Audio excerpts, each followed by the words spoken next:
Hello friends, आपका स्वागत है आपके अपने YouTube channel power study material पे। तो आज हम साइंस का वही धमाकेदार ऑब्जेक्टिव जो कि कहीं ना कहीं बिहार बोर्ड यदि इससे क्वेश्चन नहीं उठाएगा, इस ऑब्जेक्टिव से यदि आपका क्वेश्चन नहीं रहेगा तो आप जो बोलिएगा सो मैं आपका सुनने के लिए तैयार हूँ।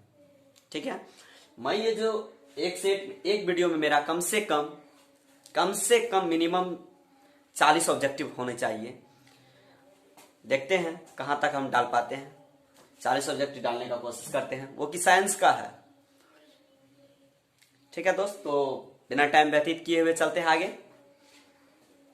ये देखिए क्या है, अवतल दर्पण की फोकस दूरी उसकी वक्रता त्रिज्या की होती है। अवतल दर्पण आपको बताए थे, ये हुआ अवतल दर्पण। इसकी फोकस दूरी उसकी वक्रता त्रिज्या की होती है। क्या होती है? तो आधी होती है। देख लीजिए, फोकस, ये हुआ फोकस, ये सेंटर, ये हुआ ध्रुव। ठीक, फोकस दूरी उसकी वक्रता त्रिज्या की आप जानवे करते हैं F बराबर होता है R/2। तो वक्रता त्रिज्या की आधी होती है। समझ गए?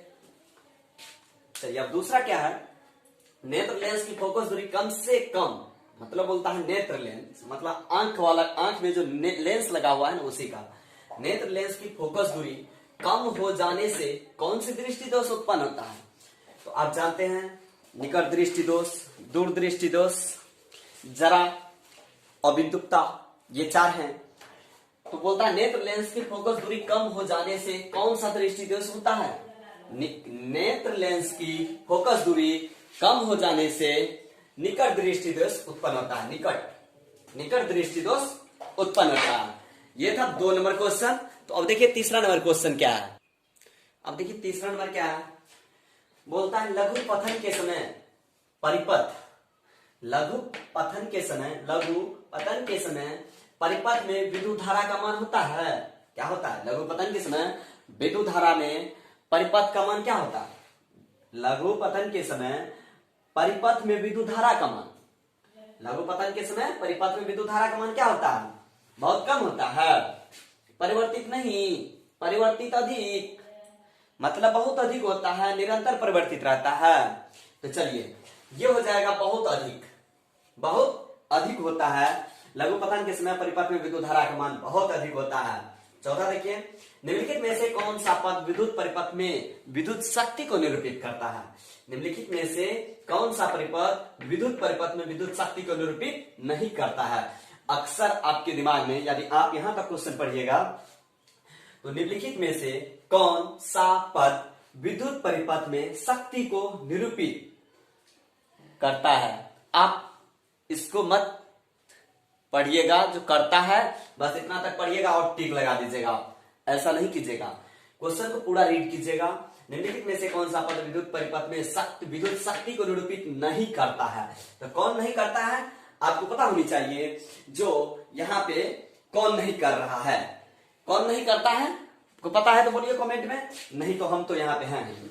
IR², जो विद्युत परिपथ में विद्युत शक्ति को निरूपित नहीं करता है। ये बी हो, इसका ऑप्शन हो जाएगा बी।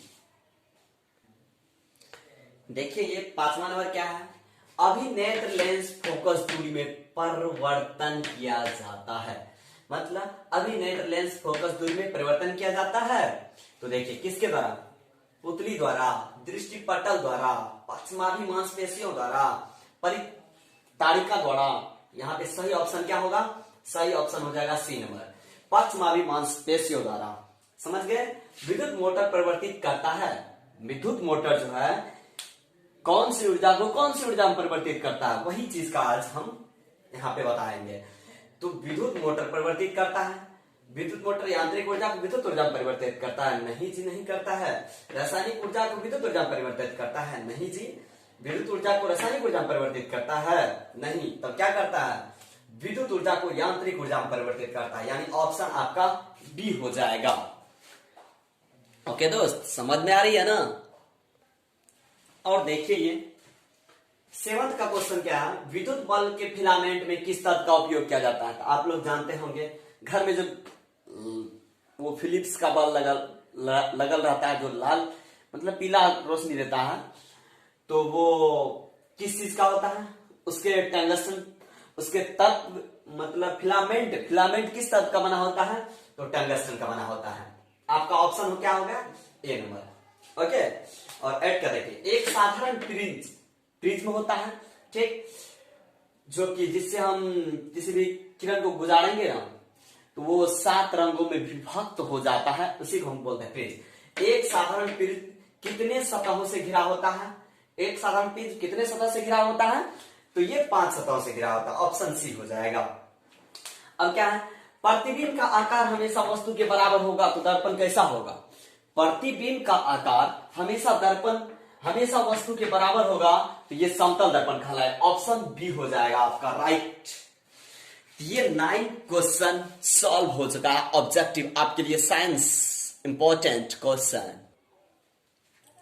देखिए सर, ये है विद्युत चुंबकीय प्रेरण की खोज किसने की, तो सर आपको ये चीज तो मानना पड़ेगा, जो खोज किसका कौन किया था, किसका नहीं किया था, कौन किया था तो किसका किया था, इन चीज पे आपको विशेष फोकस करना पड़ेगा।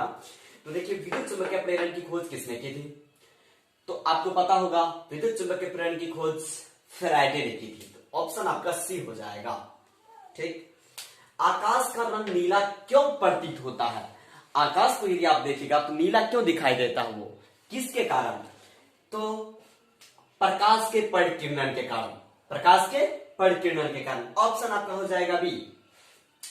समान नेत्र लेंस अधिकतम दूरी तक की वस्तु को स्पष्ट देख सकते, मतलब सामान्य नेत्र लेंस जो है अधिकतम, हम लोग अभी जैसे हैं अधिकतम कितने दूर तक को देख सकते हैं, तो ऑप्शन है आपका 25 centimeter, 25 centimeter, 25 meter, 25 centimeter, 25 centimeter, अनंत, तो ऑप्शन आपका हो जाएगा डी नंबर अनंत।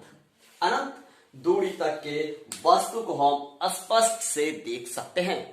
ओके, लेंस की क्षमता का एसआई मात्रक क्या होता है, अब आपको यहां पे कंफ्यूजन करने की दिक्कत नहीं है, क्योंकि लेंस का क्षमता का एसआई मात्रक पूछा है, एसआई यूनिट नहीं पूछा, यूनिट।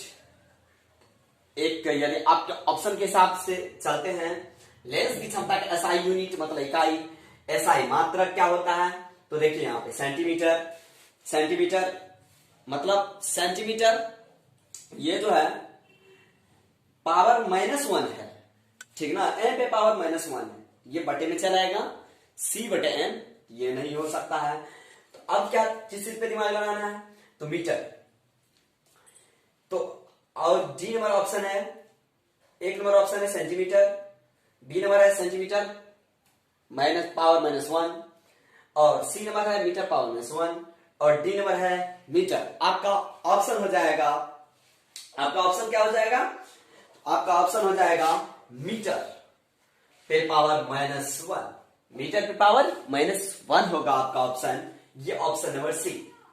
आप लगभग इन क्वेश्चनों का आप अच्छी तरीका से नोट कर लीजिएगा, क्योंकि ये जो अब मैं ये जो आप लोगों के बीच रख रहा हूं या दे रहा हूं, ये इंपॉर्टेंट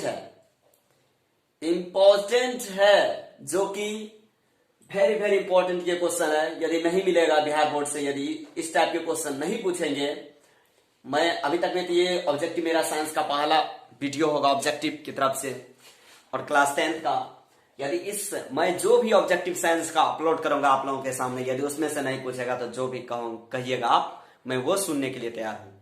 ओके, तो चलिए आगे बढ़ते हैं हम बिना समय गवाए।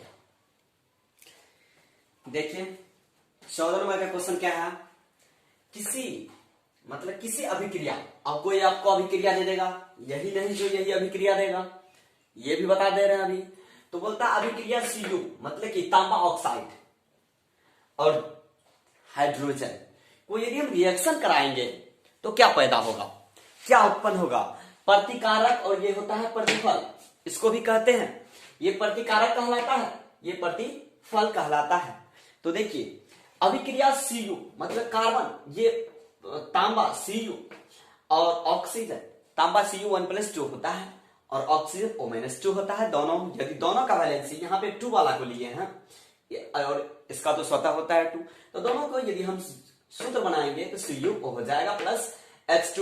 मतलब ऐसे 5 6 7 तत्व हैं जिसको हम H2 N2 I2 iodide nitrogen ये सब चीज को हम I2 लिख सकते हैं। ओके, तो बोलता है इस मतलब Cu ये अपचयन करेगा तो Cu प्लस H2O में टूट जाता है, ये प्रतिकारक ये कहलाता है और प्रतिफल ये कहलाता है। किसका अपचयन होता है, इन बातों को आपको अच्छे समझना, चुकी इस पॉइंट से क्वेश्चन उठाता है बिहार बोर्ड, समझ रहे हैं। तो अपचयन होता है यहाँ पे हाइड्रोजन का, समझ रहे हैं। ऑप्शन आपका हो जाएगा बी।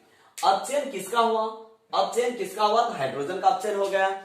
और सोडियम की संयोजकता कितनी होती है, सोडियम की संयोजकता कितनी होती है पता है आप लोगों को, सोडियम Na+1, तो इसकी संयोजकता होती है 1, इसकी संयोजकता होती है 1, यानी ऑप्शन आपका ये हो जाएगा।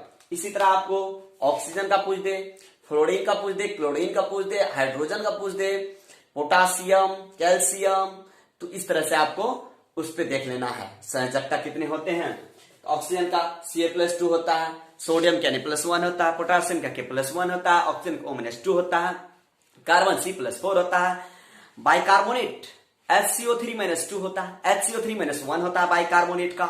इस तरह से आपको संयोजकता पूछे बाइकार्बोनेट का तो देखिए HCO3, इसका जब भी कार्बोनेट का होता है CO3-2, ठीक समझ रहे हैं। और जब भी जैसे हम बाय लगा दिए तो इस बाइकार्बोनेट तो पीछे में हाइड्रोजन लगा तो इसका मतलब एक वैलेंसी घट जाता है, तो बाइकार्बोनेट HCO3-1 होता है, समझ रहे हैं। संयोजकता पूछेगा, इस तरह से आप डील कर लीजिएगा। ओके, अब देखिए एल्केन का समान सूत्र क्या होता है, एल्केन एल्कीन अल्काइल होता है। तो देखिए इसका होता है एल्केन का CnH2n+2 होता है, CnH2n+2 होता है, यदि ऑप्शन आपका बी हो जाएगा। एल्केन होता है, एल्कीन होता है, अल्काइल होता है। तो एक इसको छोड़ के यदि आप चलिएगा तो देखिए इसमें सूत्र में क्या है, CnH2n+2, CnH2n, CnH2n-2, यानी पकड़िए और छोड़िए, छोड़िए इसको देखिए यहाँ पे छोड़ दिए, इसको पकड़े हुए हैं, पकड़े हुए छोड़ दिए फिर पकड़ लिए, मतलब कहने का है ये एल्केन का सूत्र हो गया, ये एल्कीन का, ये एल्काइन का। इस तरह से ये 3 गो में से एगो पूछेगा आपको बिहार बोर्ड में, तो आप कॉन्शियस रहिएगा, थोड़ा एक्टिव रहिएगा, ध्यान दीजिएगा। ओके दोस्त, अब देखिए बोल रहा है 17 नंबर क्वेश्चन क्या बोल रहा है, उदासीन विलयन का पीएच मान होता है। अब आप बोलिए ना, उदासीन जो ये विलयन देख रहे हैं, उदासीन विलयन का पीएच मान कितना होता है, तो उदासीन विलयन का पीएच मान होता है 7 के बराबर। ठीक, आवर्त सारणी में कितने वर्ग हैं, मतलब पीरियोडिक टेबल, पीरियोडिक टेबल में कितने वर्ग हैं, तो 18, ऑप्शन के हिसाब से चलना है, 18 वर्ग हैं। कौन सा अधातु, कौन सा अधातु विद्युत का सुचालक है, अधातु भी है और लेकिन विद्युत का वो सुचालक भी है, तो कौन सा है, चलिए ऑप्शन देखिए, सल्फर, ये हम पोस्ट में लिख रहे हैं, सल्फर, ग्रेफाइट, क्लोरीन, फास्फोरस। यदि हम आपको सल्फर का संयोजकता पूछे तो सल्फर S+2+6, इसका दो संयोजकता होता है S+2+6। ओके, तो इन दोनों में से आपको जो भी दिया रहे संयोजकता लिख सकते हैं। तो इसका देखिए कौन सा अधातु, कौन सा अधातु विद्युत का सुचालक होता है, तो ग्रेफाइट। ओके, अब देखिए अब क्या है, कार्बन क्या है, कार्बन क्या है। अब आप जानते होंगे कार्बन क्या है, धातु है, अधातु है, अपधातु है, इसमें से कोई नहीं, अरे यार कोई तो एक होगा ना, तो कार्बन है अधातु, ऑप्शन आपका बी हो जाएगा। निम्न में से कौन दुर्बल अम्ल है, HCl है, HNO3 है, H2SO4 मतलब हाइड्रोजन सल्फेट है क्या, नहीं ना, तो CH3COOH, ये हो गया आपका दुर्बल अम्ल, ऑप्शन आपका डी हो जाएगा 21 का। ये जो आप देख रहे हैं वेरी वेरी इंपॉर्टेंट है आपके 2021 के एग्जाम के लिए। ओके दोस्त, तो चलिए नेक्स्ट पे, चलिए दोस्त ये देखिए 22वां नंबर क्वेश्चन क्या है, बोलता है पोटेशियम की परमाणु संख्या होती है, पोटासियम की परमाणु संख्या, आपको बोले थे पोटासियम के क्या होता है संकेत के, और इसकी संयोजकता पोटासियम K+1, यानी इसकी संयोजकता होती है +1। ठीक, ओके, पोटासियम की परमाणु संख्या होती है 19, ऑप्शन ए। ओके, निम्न में से कौन मुख्यतः बायोगैस है? निम्न में से कौन मुख्यतः बायोगैस है? तो देखिए, हाइड्रोजन है, मीथेन है, CH4 याना H2CH4 C2H6 C4H10, ये आपका क्या हो जाएगा आंसर? CH4। ओके, चलिए, नमक का रासायनिक सूत्र यानी नमक का व्यापारिक नाम यदि आपको पूछ दिया तो आप क्या कीजिएगा? नमक का रासायनिक सूत्र हो जाएगा NaCl। Okay, option C. किसी अभिक्रिया में भाग लेने वाले पदार्थ कहलाते हैं? किसी अभिक्रिया में, किसी रिएक्शन में भाग लेने वाले पदार्थ अभिकारक कहलाते हैं। क्या कहलाते हैं? अभिकारक कहलाते हैं। ओके, कौन शून्य वर्ग का तत्व है? शून्य वर्ग के तत्व में किसको रखा गया? तो हीलियम को रखा गया। ओके, तो देखिए यहाँ पे हीलियम है ना, हीलियम He। तो ये हुआ आपका 26वां नंबर क्वेश्चन। कम से कम मेरा प्रयास रहेगा आपके सामने एक वीडियो में कम से कम तो 40 ऑब्जेक्टिव डालने का। कम से कम की बात करते हैं तो 40 ऑब्जेक्टिव, नहीं तो आप बोलिएगा तो 30 ही डाल देंगे, 30 ही डालेंगे, मुझे तो कोई हर्ज नहीं है। मुझे तो ऑब्जेक्टिव आपको इसी में से जो भी वीडियो में ऑब्जेक्टिव का साइंस का वीडियो अपलोड करूंगा उसी में से रहेगा आपका साइंस का ऑब्जेक्टिव। उसके यदि बाहर रहा तो फिर आप मुझे कहिएगा।